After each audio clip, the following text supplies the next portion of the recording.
Black holes के बारे में एक बड़ा गंदा रहस्य है। सामान्य धारणा के विपरीत ब्लैक होल की सिंगुलैरिटी वास्तव में उसके केंद्र में नहीं होती।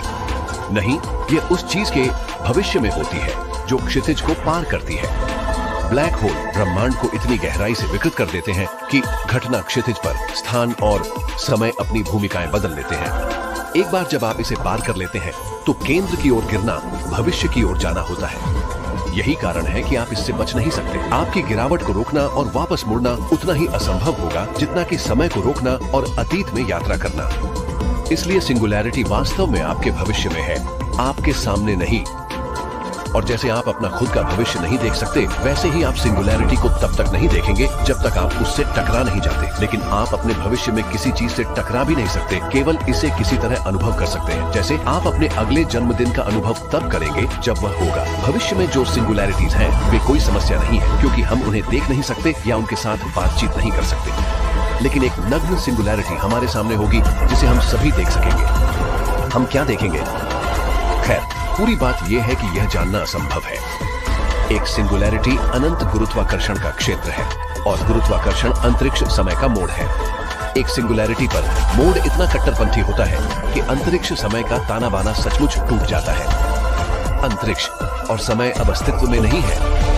इसका मतलब है कि आप कुछ भी भविष्यवाणी नहीं कर सकते, क्योंकि भविष्यवाणी का मतलब है यह अनुमान लगाना कि कुछ कहां और कब होगा। लेकिन कहां और कब का अर्थ खो गया है।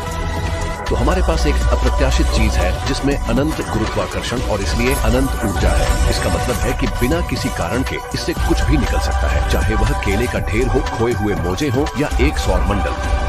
पूर्वानुमान, कारणता और भौतिकी, जैसा कि हम जानते हैं, टूट जाएगी। हम सोचते हैं कि प्रकृति में एक विन्यास, सिंगुलैरिटी का अस्तित्व होना चाहिए, क्योंकि हम यह सिद्ध कर सकते हैं कि बहुत सामान्य परिस्थितियों में गुरुत्वीय पतन एक विन्यास के निर्माण की ओर ले जाता है।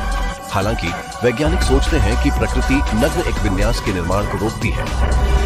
कुछ ऐसा है जो उनके चारों ओर एक घटना क्षितिज के निर्माण को लागू करता है, ताकि उनकी पागलपन ब्रह्मांड के बाकी हिस्से को संक्रमित न कर सके। घटना क्षितिज के बिना भौतिकी का कोई अर्थ नहीं हो सकता। इसलिए हालांकि ब्लैक होल को ब्रह्मांड के अंतिम राक्षस के रूप में चित्रित किया गया है, वे वास्तव में विनायक हो सकते हैं जो हमें एक विन्यास की पागलपन से सुरक्षित रखते हैं। इसलिए यदि हम क्षितिज को नष्ट कर देते हैं तो हम ब्रह्मांड के मौलिक नियमों को नष्ट कर सकते हैं। आप जानते हैं क्या? आइए ऐसा न करें।